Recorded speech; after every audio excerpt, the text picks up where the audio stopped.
जय संविधान, जय भीम, महात्मा गांधी की जय, गोडसे मुर्दाबाद। मैं माननीय मोदी जी देश के प्रधानमंत्री से एक निवेदन करना चाहता हूं। वैसे आशा मुझे यही है कि मेरी बात नहीं मानेंगे और वो ये सोचेंगे या उनके समर्थक सोचेंगे कि मैं मोदी जी का विरोधी हूं, उनके जो कार्यप्रणाली है उसका विरोधी हूं। लेकिन मैं उसके साथ-साथ एक अध्यापक भी हूं, एक गुरु भी हूं। तो मेरा एक गुरु का, एक शिक्षक का ये हमेशा कर्तव्य होता है कि वो राष्ट्रहित में जो भी हो, वो बताए और अगर उसका कोई ऐसा प्रतिद्वंदी भी आ जाए जो वैचारिक मतभेद जिससे हो, अगर वो भी उससे राय मांगे तो उसको राष्ट्रहित में राय दे जो राष्ट्र के लिए अच्छा हो। तो अगर मोदी जी मेरी बात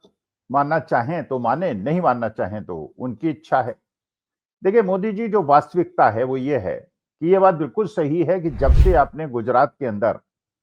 सत्ता संभाली थी, मुख्यमंत्री बने थे, केशुभाई पटेल को किनारे करके जो बड़े सर्वमान्य नेता थे और वहां पे उनका तूती बोलती थी, उनको रिप्लेस करके आप वहां पे चले गए थे और अडवाणी जी जब यह रथ यात्रा निकाली थी उन्होंने, तो आप एक उनके बगल में खड़े हुआ करते थे, लेकिन उसके बाद आपने अडवाणी जी को भी पीछे कर दिया था, मुरली मनोहर जोशी जी को भी पीछे कर दिया था, केशुभाई पटेल को भी पीछे कर दिया था, बहुत सारे लोगों को पीछे कर दिया था और उसके बाद गुजरात के अंदर जो बाकी बड़े-बड़े नेता अपने को बहुत तीरंदाज समझते थे कि बिना उनके पत्ता भी नहीं खड़कता, उनको भी अपने किनारे लगा दिया था और गुजरात में आपने और अमित शाह साहब ने पूरी तरह से एक छत्र राज्य अपना स्थापित कर लिया था। उसके बाद ये बिल्कुल बात पक्की थी कि आपका जो बड़े-बड़े पूंजीपति थे देश के उनसे बड़े अच्छे संबंध थे और 2014 में, क्योंकि 2004 में भारतीय जनता पार्टी चुनाव हार गई थी, 2009 में चुनाव हार गई थी, 2014 में भारतीय जनता पार्टी के पास आर्थिक समस्या थी, उनके पास फाइनेंशियल सपोर्ट नहीं था, क्योंकि ज्यादातर जो पूंजीपति थे 10 साल से कांग्रेस का शासन था, तो भारतीय जनता पार्टी को ये मान के चलते थे ये सत्ता में नहीं आएंगे और उस समय भी जब भारतीय जनता पार्टी सत्ता में नहीं आ पाई, जबकि अटल बिहारी वाजपेयी जैसा आदमी प्रधानमंत्री था और जीवित था और उनके नेतृत्व में चुनाव लड़ा जा रहा था और कोई सोच भी नहीं रहा था कि अटल जी चुनाव हार जाएंगे। लेकिन जो एक नारा था जिसने अटल जी का बहुत ज्यादा नुकसान किया था, इंडिया शाइनिंग, तो उस समय सोनिया गांधी देश की जनता तक ये बात पहुंचाने के लिए में सफल हो गई थी कि ये तो कह रहे हैं कि इंडिया शाइनिंग और देखिए आपके घर में कितनी बेरोजगारी है, कितनी बदहाली है, कितना मेला न्यूट्रिशन है, कितनी ज्यादा समस्याएं हैं, रोजगार की समस्या है, महंगाई की समस्याएं हैं और जनता ने अनपेक्षित रूप से सोनिया जी के नेतृत्व में चुनाव जितवा दिया था और भारतीय जनता पार्टी चुनाव हार गई थी। 2009 में एल के अडवाणी साहब के नेतृत्व में चुनाव लड़ा गया, लेकिन वो भी चुनाव वो हार गए और कांग्रेस की सीटें बढ़ गई। असल में जो अटल जी ने गलती की थी, एकमात्र गलती उनकी थी जो इंडिया शाइनिंग का नारा उन्होंने दिया था। अच्छा, लेकिन आप चलिए बड़े राजनीति के चतुर खिलाड़ी हैं, आपने चीजों को अच्छी तरह से मैनेज किया क्योंकि इंडस्ट्रियल से आपके बहुत अच्छे संबंध थे, अडानी जी से, अंबानी जी से, जो गुजरात के थे, तो सारा जो पैसे का केंद्र था वो आपके पास था और एक म्यूचुअल बेनिफिशियल रिलेशनशिप बन रही थी पूंजीपतियों के बीच में और आपके बीच में और भारतीय जनता पार्टी के बीच में, क्योंकि भारतीय जनता पार्टी के पास पैसा नहीं था और पूंजीपति भी चाहते थे कि अब वो सीधे पार्टिसिपेट करें देश की सत्ता में, इसलिए एक त्रिगुट बना और उस त्रिगुट में आपने अन्ना हजारे का आंदोलन करवा के अरविंद केजरीवाल को साथ लेके रामदेव का साथ लेके सीएजी की रिपोर्ट निकाल के कि 1,76,000 करोड़ का घोटाला हो गया, आपने देश की सत्ता में आके आप बैठे और पूंजीपतियों ने पूरी तरह से आपका साथ दिया और वो प्रूव भी होता है। जैसे चुनावी बॉन्ड में भी आपने देखा कि 90% पैसा जो है वो भारतीय जनता पार्टी को मिला और जिसको बाद में माननीय सुप्रीम कोर्ट ने असंवैधानिक भी घोषित कर दिया। पीएम केयर फंड आप लेके आए, पीएम केयर फंड में जनता ने पैसा दिया, मैंने भी पैसा दिया, ये सोच के दिया था सरकारी फंड होगा और देश की जनता के हित में काम होगा, लेकिन बाद में ये पता चला कि वो पैसा तो आपका प्राइवेट एक फंड था, जहां बनाएगा आप देंगे, कहीं ऑडिट नहीं होगा, किसी को बताएंगे नहीं, कहाँ का ब्लैक मनी है, कहाँ का स्मगलिंग का पैसा है, कहाँ ड्रग ट्रैफिकिंग का पैसा है, और उस पैसे का जैसा चाहेंगे आप उपयोग करेंगे। और पीएम केयर फंड के बारे में भी हमको कुछ पता नहीं चला। अब ये त्रिगुट काम करता चला गया। लेकिन देखिए मोदी जी, जो समस्या हुई, अच्छा 2019 में ये परिस्थिति बन गई थी कि आप शायद चुनाव न जीत पाए, तो चलिए फिर आपने चतुरता से काम लिया। पुलवामा का कांड हुआ, एक अटैक हुआ, टेररिस्ट अटैक हुआ, आतंकवादी कश्मीर के अंदर घूमते रहे, एक कन्वॉय के अंदर उन्होंने अटैक किया, हमारे वीर जवानों की शहादत हुई, और उसके बाद सर्जिकल स्ट्राइक के नाम पे, और जब लोगों ने पूछा कि सर्जिकल स्ट्राइक का प्रूफ दीजिए, तो ये कहा गया कि जो सेना से प्रूफ मांगते हैं वो राष्ट्र विरोधी हैं, करके एक ऐसी लहर चलाई पूरे देश के अंदर आपने कि आप चुनाव 2019 में भी जीत गए। 2024 में आप चुनाव पूरी तरह से बहुमत का नहीं जीते, लेकिन आपने नीतीश कुमार जैसे और चंद्रबाबू नायडू जैसे लोग, जो आज मेरे हिसाब से राष्ट्र हित में काम नहीं कर रहे हैं, आपने सरकार बनवा ली। और उसके बाद जिस प्रकार से आप नोटबंदी लेके आए, जैसे आपने तालाबंदी करवाई, जैसे आपने कोविड को मैनेज किया,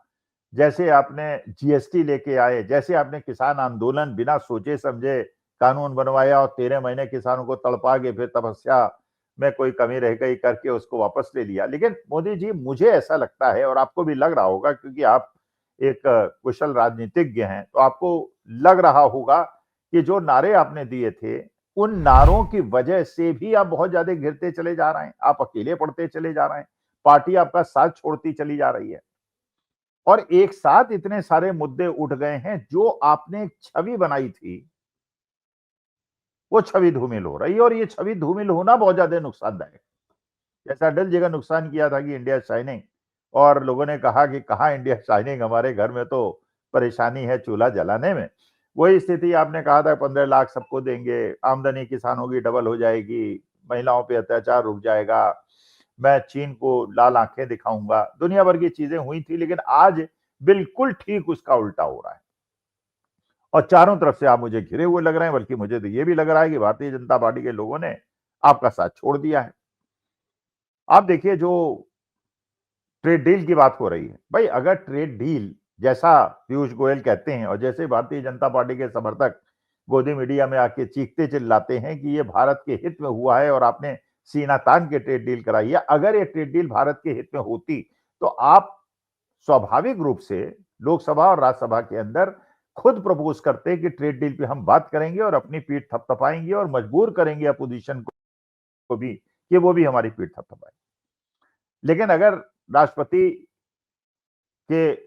अभिभाषण में धन्यवाद प्रस्ताव के अंदर अगर लीडर ऑपोजिशन ट्रेड डील पे बात करना चाहते थे, तो आपने देखा कैसा व्यवधान पैदा हुआ कि लीडर ऑपोजिशन भी नहीं बोल पाए, प्राइम मिनिस्टर भी नहीं बोल पाए, और बाद में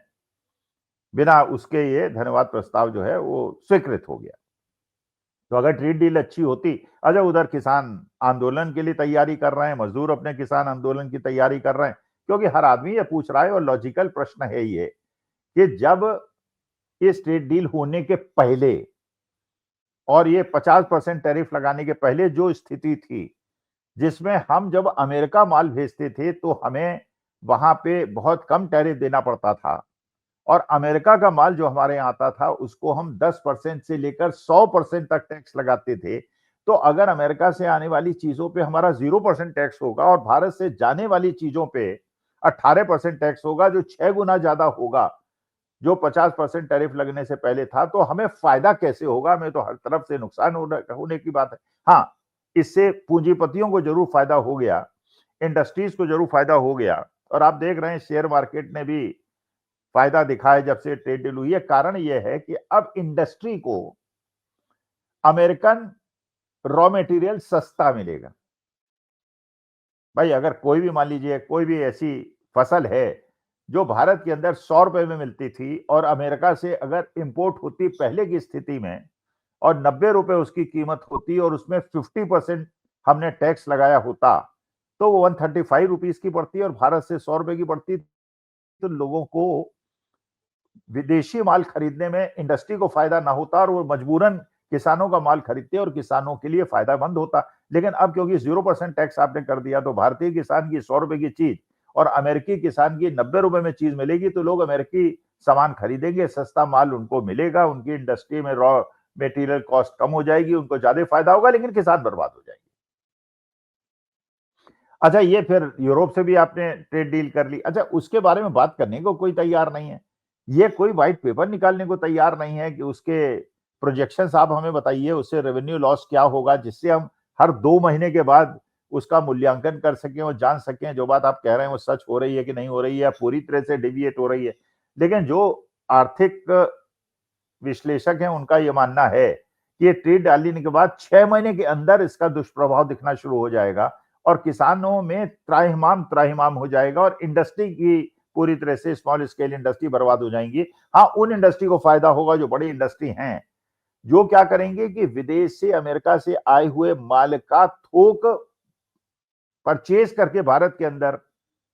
बेचेंगी। वो ट्रेडर्स बन जाएंगी, वो इंडस्ट्रियलिस्ट के बजाय ट्रेडर्स बन जाएंगी। जैसे आप देख रहे हैं चीन से माल आयात होता है और बड़े बड़े इंडस्ट्रीज अपना उसमें मुहर लगा के और अपना चिप्पी लगा के भारत के अंदर बड़ा पैसा कमा लेते हैं। तो भारत की इंडस्ट्रियल प्रोडक्शन जो है